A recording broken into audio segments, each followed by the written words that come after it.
Hello बच्चों, आप सभी की डिमांड पर सोशल साइंस का पार्ट 2 आ गया है मॉडल पेपर का। इसके अंदर हम समझेंगे क्वेश्चन नंबर 18 से लेकर क्वेश्चन नंबर 23 तक के क्वेश्चंस। और जो भी बच्चे चैनल पर पहली बार आए हैं, चैनल को लाइक कमेंट सब्सक्राइब करें और जितना ज़्यादा हो सके इस वीडियो को शेयर करें। तो आइए समझते हैं हम क्वेश्चन नंबर 18 करते शुरुआत। सबसे पहला क्वेश्चन दिया है, वन्य जीव संरक्षण अधिनियम 1972 को समझाइए। वन्य जीव संरक्षण अधिनियम क्या है? तो जिन बच्चों को नहीं पता है बता देता हूँ। ये अधिनियम 1972 में आया था, 1972 में।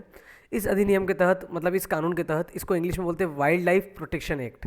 ऑब्जेक्टिव में भी कई बार आता है कि 1972 में कौन सा एक्ट आया था, तो वाइल्ड लाइफ प्रोटेक्शन एक्ट को देश के वन्य जीव, जितने भी हमारे वन में जीव रहते हैं, उन सबको सुरक्षा प्रदान करने के लिए, उनकी सेफ्टी के लिए, उनके शिकार को रोकने के लिए, जो उनकी तस्करी होती है उसको रोकने के लिए, उनका जो अवैध व्यापार होता है, इन सब चीज़ों को नियंत्रण में लाने के लिए सरकार ये नियम लेकर आई थी।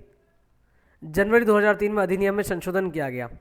अब देखो, 2003 के अंदर इसमें कुछ बदलाव किए, 30-31 साल बाद इसमें बदलाव किए। बदलाव क्या किए कि पहले जो सज़ा मिलती थी वो बहुत कम थी, ठीक है, लेकिन अब उस सज़ा को क्या कर दिया, थोड़ा कठोर कर दिया। साथ ही जुर्माने भी क्या कर दिए, बढ़ा दिए, ताकि व्यक्ति इन सब किसी भी गलत प्रकार के कामों में लिप्त ना हो। जनवरी 2003 में इस अधिनियम में संशोधन किया गया था और इसके तहत अपराधों के लिए जुर्माने सज़ा को अधिक कठोर बना दिया गया है। चलिए आगे बढ़ते हैं। वन और वन्य जीव संसाधन के प्रकार को समझाइए। देखिए, यहाँ से आपके 3-3 नंबर के प्रश्न चालू हो गए हैं। तो वन और वन्य जीव संसाधन के प्रकार और वितरण। सबसे पहली चीज़, जो वन है वो 3 भाग में बटे हुए हैं। पहला है रक्षित वन। रक्षित वन का मतलब इन वनों को और अधिक नष्ट होने से बचाने के लिए इनकी सुरक्षा की जाती है, मतलब इनको रक्षा की आवश्यकता है। पूरे देश में कुल 1/3, 1/3 हिस्सा क्या है, रक्षित वन है। दूसरा है अवर्गीकृत वन। अन्य सभी प्रकार के वन और बंजर भूमि जो सरकार, व्यक्ति और समुदाय के स्वामित्व में होते हैं, वे अवर्गीकृत वन कहलाते हैं। छोटी छोटी डेफिनेशन लिखिए आपके लिए, ताकि आपको 3 नंबर इजीली मिल जाए। तीसरा, आरक्षित वन। आरक्षित वन सबसे अधिक प्रतिबंधित वन है। यहाँ पर जाना पूरा ही मना ही होता है, और किसी भी वन भूमि या बंजर भूमि जो कि सरकार की संपत्ति है पर राज्य सरकार द्वारा गठित किए जाते हैं। चलिए प्रश्न नंबर 19, मुद्रा क्या है, इसका कार्य को समझाइए। मुद्रा का मतलब इंग्लिश में बोले तो करेंसी, पैसा, ठीक है, मनी क्या है। तो भाई मुद्रा सरकार द्वारा अनुमोदित धन का एक रूप है। करेंसी क्या है, एक प्रकार से रूप है। किसने उसको अनुमोदित करा है, सरकार ने करा है। इसका उपयोग जनता द्वारा, इसका उपयोग कौन, हम आम लोग करते, किस क्या करने में करते, व्यापार करने में, निवेश करने में, इन्वेस्ट करने में, ठीक है। मुद्रा या तो सिक्कों के रूप में होती है, या हार्ड मनी, नोट वगैरह के रूप में होती है, या सॉफ्ट मनी। सॉफ्ट मनी मतलब कैसे भैया, डिजिटल फॉर्म में, एटीएम वगैरह में, बैंक में होती है, पेटीएम फोन पे करते कि नहीं करते। हर देश की अपनी मुद्रा होती है। भारत की मुद्रा का नाम क्या है, रुपया। चलिए, अब इस मुद्रा के कार्य क्या है, तो क्या क्या काम होते हैं, तो 3 काम मुद्रा के महत्वपूर्ण बताए। वैसे तो ज़्यादा होते हैं पर 3 अपन पढ़ रहे हैं। विनिमय का माध्यम मतलब एक्सचेंज, भैया मुद्रा के माध्यम से अपन लेन देन करते, चीज़ों को बदलते, इससे क्या हो गया, सुविधाजनक हो गई। आगे, खाते की इकाई, मुद्रा खाते की एक इकाई के रूप में भी कार्य करती है। मूल्य के स्टोर, मूल्य की एक दुकान के रूप में मुद्रा कोई अद्वितीय चीज़ नहीं है, ठीक है। चलिए, मुद्रा विनिमय का एक माध्यम है, समझाइए। मुद्रा का सबसे महत्वपूर्ण कार्य जो है वो है विनिमय।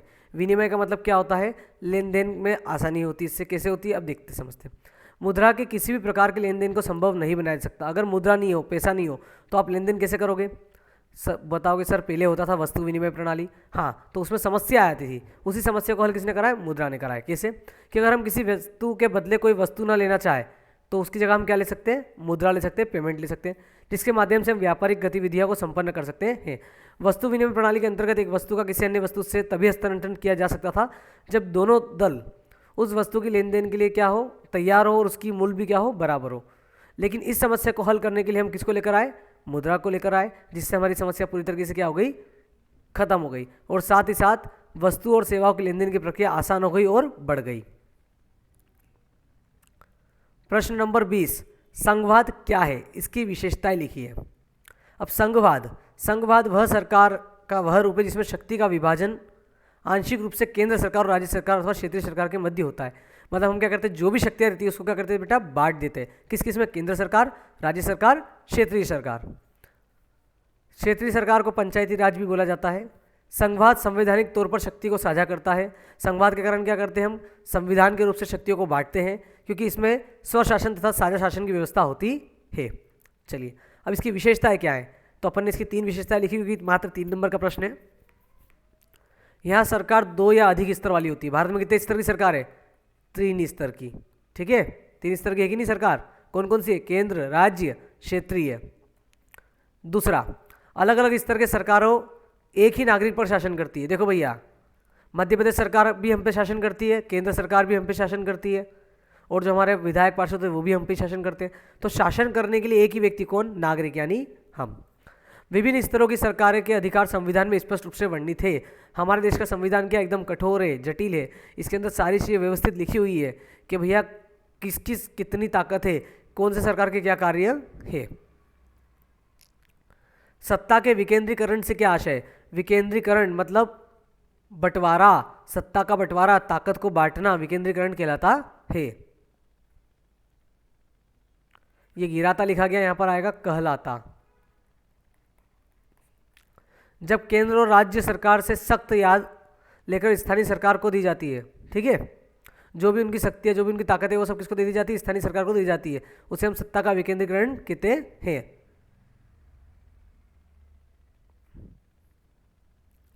भारत में सत्ता का विकेंद्रीकरण के पीछे सही तर्क दिया गया है।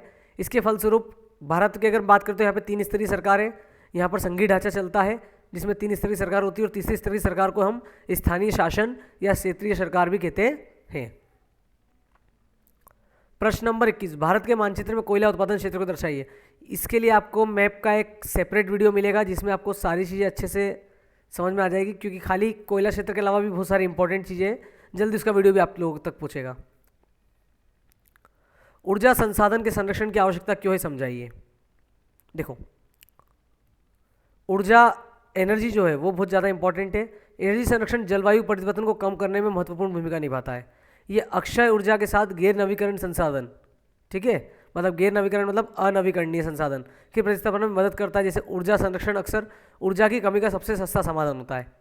अगर हम ऊर्जा को बचाएंगे तो उसकी कमी नहीं होगी, सबसे पहली चीज़। ऊर्जा को अगर हम वृद्धि करेंगे तो पर्यावरण की दृष्टि से क्या होगा, एक अच्छा विकल्प हो जाएगा। अब इसको बचाने का सबसे अच्छा उपाय क्या भैया, घर के पंखे, रेफ्रिजरेटर, एसी, टीवी को हमेशा बंद रखो, ज़्यादा फालतू मत चलाओ, कम वोल्टेज लाइट का प्रयोग करो, ट्यूबलाइट एवं ऊर्जा बचाने वाले बल्ब का प्रयोग करो, ऐसे बल्ब जिसकी आप एलईडी बल्ब का उपयोग कर सकते हैं यहाँ पर, ठीक है। वो पुराने वाले बल्ब मत लेके आओ जिसमें बहुत सारे मच्छर आ जाते थे, एक बल्ब पे आधा किलो मच्छर आते थे। वैकल्पिक ऊर्जा पे जैसे सौर ऊर्जा का प्रयोग करो, सोलर पैनल लगवाओ, धूप से आपको ऊर्जा बनाओ, ठीक है, सनरेज से। बिजली का कम प्रयोग करें, फालतू बर्बाद ना करें, ठीक है। जो भी बच्चे चैनल पर पहली बार आए हैं, वीडियो को लाइक करें, कमेंट करें, सब्सक्राइब करें, और जितना ज़्यादा हो सके इसको शेयर करें। और जिन्होंने इसका फर्स्ट पार्ट नहीं देखा है, आई बटन पर ऊपर आपको मिल जाएगा, फर्स्ट पार्ट देखिए, या फिर उसकी लिंक आपको इसके डिस्क्रिप्शन में भी मिल जाएगी। रोज़ 9:15 पर लाइव क्लास लगती है, और आपको किसी भी बच्चे को अगर इसकी पीडीएफ चाहिए पूरे मॉडल पेपर की, सोशल के, हिंदी और इंग्लिश दोनों में, तो नीचे आपके नंबर स्क्रॉल हो रहा है, उस नंबर पर आप व्हाट्सएप पर अपना नाम, अपनी सिटी, अपनी क्लास भेज दीजिए, आपको पीडीएफ मिल जाएगी हिंदी और इंग्लिश दोनों की। और हाँ, चैनल को सब्सक्राइब करना बिल्कुल ना भूलें। चलिए, प्रश्न नंबर 22, सविनय अवज्ञा आंदोलन क्या है, समझाइए। बड़ा इंपॉर्टेंट क्वेश्चन है ये प्रश्न 2022 में भी आया था और अभी आपको मॉडल पेपर में भी आया है। सविनय अवज्ञा आंदोलन की बात करें तो देखो, थोड़ा शॉर्ट में समझाता हूँ। गांधी जी गए लॉर्ड इरविन के पास, उन्होंने जाके बोला कि भैया हम 11 शर्त रखते हैं, हमारी बात को मान लो। तो इरविन भाई साहब ने बोल दिया कि हम तो नहीं रखेंगे भैया, हम तो नहीं मान रहे आपकी बात, जाओ आप। तो गांधी जी ने बड़ी विनम्रतापूर्वक से एक आंदोलन की शुरुआत करी जिसको बोलते हैं सविनय अवज्ञा आंदोलन। सविनय अवज्ञा आंदोलन का प्रारंभ महात्मा गांधी जी के नेतृत्व में किया गया था, ठीक है। इस आंदोलन की शुरुआत गांधी जी के दांडी मार्च यात्रा से हुई। गांधी जी ने दांडी यात्रा निकाली जो कि साबरमती आश्रम गुजरात से चालू हुई, ठीक है। इसके अंदर कितने लोग थे उस टाइम पे, 78। ये सब गांधी जी के एकदम परम भक्त थे। 12 मार्च 1930 को 241 मील की यात्रा करने के बाद गांधी जी कहाँ पहुँचे, अहमदाबाद से साबरमती आश्रम, ठीक है। यहाँ पर अब यात्रा जैसे उनकी पहुंची वहाँ पर, तो 6 अप्रैल 1930 को उन्होंने क्या करा वहाँ पर बेटा, नमक कानून को तोड़ा, नमक को उबाला। क्या पहले नमक बनाने का अधिकार भारतीयों के पास नहीं था, इसका एकाधिकार था सरकार के पास, ठीक है। तो फिर गांधी जी ने क्या करा भैया, वहाँ पर इस कानून को अवज्ञा करा, उसका पालन नहीं करा, समुद्र जल के पास गए, उसका वाष्पीकरण मतलब उसको उबाला और उससे नमक बनाया, ठीक है, और अपनी मुट्ठी में उठा लिया तथा सरकार के बने हुए इस नमक कानून को तोड़ दिया। अब इस आंदोलन के अंदर 4 से 5 मुख्य काम क्या किए गए? जगह जगह लोगों ने नमक कानून को तोड़ा और बनाए, सरकारी कर्मचारी सरकारी नौकरियां त्याग दी, छात्र छात्राओं ने स्कूल कॉलेज जाना बंद कर दिया, विदेशी वस्त्रों का त्याग कर उनकी होलियां जलाई गई, जनता सरकार को कर ना दे, कर का मतलब होता है टैक्स। गांधी जी ने बोला भैया सब लोग टैक्स देना क्या कर दो, बंद कर दो। स्त्रियां जो जितनी भी महिलाएं थी उनको बोला कि भैया शराब की दुकान, अफीम की दुकान, विदेशी कपड़ों की दुकानों पर जाकर आप क्या करो, धरना दो कि भैया अंग्रेज हमारे देश को छोड़ के जाओ। आया कि नहीं आया समझ में? गांधी जी को भी पता था वहाँ बैठे तो खूब जूते पड़ते। इस आंदोलन में 1 लाख से अधिक व्यक्ति गिरफ्तार हुए। 5 मार्च 1931 को गांधी जी का वायसरॉय इरविन से समझौता हो गया और गांधी जी ने आंदोलन को बंद कर दिया हमेशा की तरह। चलिए आगे बढ़ते हैं। साइमन कमीशन क्या है समझाइए। 1927 में ब्रिटिश सरकार ने सर जॉन साइमन की अध्यक्षता में 7 सदस्यों की एक कमीशन बनाई, मतलब 7 लोगों को मिलकर उन्होंने एक कमेटी बनाई, एक टीम बनाई, जिसका काम क्या था, भारत के अंदर आना और भारत के सुधार के लिए रिपोर्ट तैयार करना। अब देखो भारत के अंदर आ रहे हो, भारत की रिपोर्ट तैयार कर रहे हो, लेकिन क्या कर रहे हो आप, एक भी भारतीय नहीं है उसके अंदर। अब जब इसके अंदर एक भी भारतीय नहीं था, सारे सदस्य कौन थे, अंग्रेज थे। अब यहाँ कमीशन जाता, वहाँ लोग क्या करते भैया, इसका बहिष्कार करते, ठीक है, काले झंडे दिखाते और साइमन वापस जाओ के नारे लगाते। इस आंदोलन का विरोध करते हुए पुलिस की लाठियों के प्रहार से लाला लाजपत राय जी का निधन हो गया। आगे बढ़ते हैं। अंतिम प्रश्न, प्रश्न नंबर 23। जो भी बच्चे चैनल पर नए आए वीडियो को लाइक करें और ज़्यादा से ज़्यादा शेयर करें अपने क्लासमेट्स को। जितना ज़्यादा आप बताओगे आपका ही फायदा होगा। और पीडीएफ के लिए नीचे वाले नंबर पर स्क्रॉल करें, पर वीडियो को पूरा देखें। पीडीएफ आपको मिल जाएगी बट वीडियो को पूरा वॉच करें, शुरू से लेकर आखिर तक वॉच करें और लाइक करना बिल्कुल ना भूलें। जो चैनल पे पहली बार आए लाल बटन का दबाएं, सब्सक्राइब बटन। प्रश्न नंबर 23, लोकतंत्र में राजनीतिक दलों की भूमिका को समझाइए। जो हमारे देश में क्या चलता है बेटा, लोकतंत्र चलता है। लोकतंत्र का मतलब होता है लोगों के द्वारा चुनी जाने वाली सरकार या लोगों के द्वारा चलाया जाने वाला देश। तो हमारा देश क्या है, लोकतांत्रिक देश है। यहाँ पर राजनीतिक दल क्या भूमिका निभाते हैं, सबसे पहले ये समझो राजनीतिक दल क्या होते हैं। तो राजनीतिक दल कुछ लोगों का संगठन होता है जिन सबका सोचना एक जैसा होता है। इनका काम क्या रहता है, चुनाव लड़ना, सरकार बनाना, ठीक है। अब इनका बहुत महत्वपूर्ण और बहुत मुख्य स्थान है। स्थान क्या है, क्या क्या काम करते हैं तो देखते हैं। सबसे पहला काम ये करते हैं भैया, जनमत निर्माण में दल महत्वपूर्ण भूमिका निभाते हैं। लोगों की एक जैसी राय रखने में, लोगों को एक साथ इकट्ठा करने में, लोगों को जोड़ने में ये भैया बहुत बड़ी भूमिका निभाते हैं। दूसरा काम इनका क्या है, सबसे महत्वपूर्ण काम, राजनीतिक दल चुनाव लड़ते हैं। तीसरा काम, दल सरकार, मशीनरी और सरकार द्वारा चलाए जाने वाली जितनी भी योजनाएं उन सब के बारे में आपको कैसे पता लगता है। बेटी बचाओ, लाडली लक्ष्मी योजना कौन बताता है, राजनीतिक दल ही तो बताते हैं ये योजनाएं, ठीक है। चलिए अगला, चुनाव हारने वाले दल शासक दल के विरोध पक्ष की भूमिका अदा करते हैं। जो भी भैया दल जो है चुनाव हार जाएगा तो वो क्या बन जाएगा, हमारा विपक्षी। क्या बन जाएगा, विपक्षी। अगर अभी की बात करें तो हमारे देश में विपक्षी सरकार कौन है, तो आपको पता होगा कि जो हमारे देश में अभी विपक्षी सरकार है वो कौन है, कांग्रेस है, ठीक है। और शासक दल कौन है अभी हमारे देश में, भाजपा। कमल का फूल दोगे तो चाटा पड़ेगा। पांचवा, दल ही सरकार बनाते हैं और चलाते हैं। हमारे देश में सरकार कौन बनाते हैं, राजनीतिक दल बनाते हैं। अभी किसकी सरकार है, बीजेपी की, ठीक है। क्षेत्रीय दल व राजनीतिक दल में क्या अंतर है।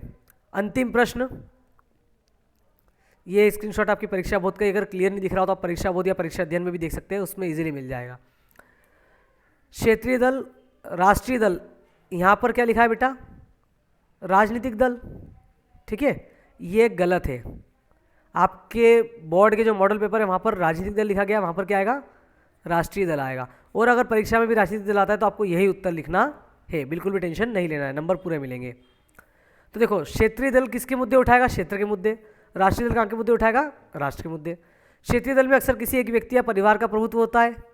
राष्ट्रीय दल में भैया परिवारवाद सिस्टम नहीं होता है, लेकिन हमारे देश में तो अभी चलता है। अपन सभी जानते हैं कांग्रेस के अंदर गांधी परिवार चल ही रहा है, वो भी एक राष्ट्रीय दल है। ये दल क्षेत्रीय स्तर पर कार्य करते हैं, एक पर्टिकुलर क्षेत्र में, एक पूरे राज्य में काम करेंगे, परंतु इनकी बात करते हैं पूरे देश में काम करते हैं। कोई भी पार्टी क्षेत्रीय दल कब कहलाती, जब उसे विधानसभा चुनाव में 6% वोट मिले हो कम से कम, ठीक है, और 2 सीटों पर उसने क्या करी हो, जीत दर्ज करी हो। लेकिन अगर यहाँ की बात करें तो लोकसभा में 6% वोट मिले और कम से कम कितनी सीटें, 4 सीट उसे मिली हो, तब जाकर वो राष्ट्रीय दल कहलाएगी। दूसरी बात अगर हम करें बेटा, इसमें उदाहरण, तो क्षेत्रीय दल के उदाहरण हो जाएंगे शिवसेना और राष्ट्रीय दल के उदाहरण हो जाएंगे बीजेपी, कांग्रेस। ठीक है, चलिए यहाँ पर आपका मॉडल पेपर होता है खत्म। पीडीएफ के लिए नीचे वाले नंबर पर मैसेज करें, चैनल को लाइक करें, कमेंट करें, सब्सक्राइब करें। वीडियो को वॉच करा बहुत बहुत धन्यवाद और मिलते हैं नेक्स्ट वीडियो के साथ।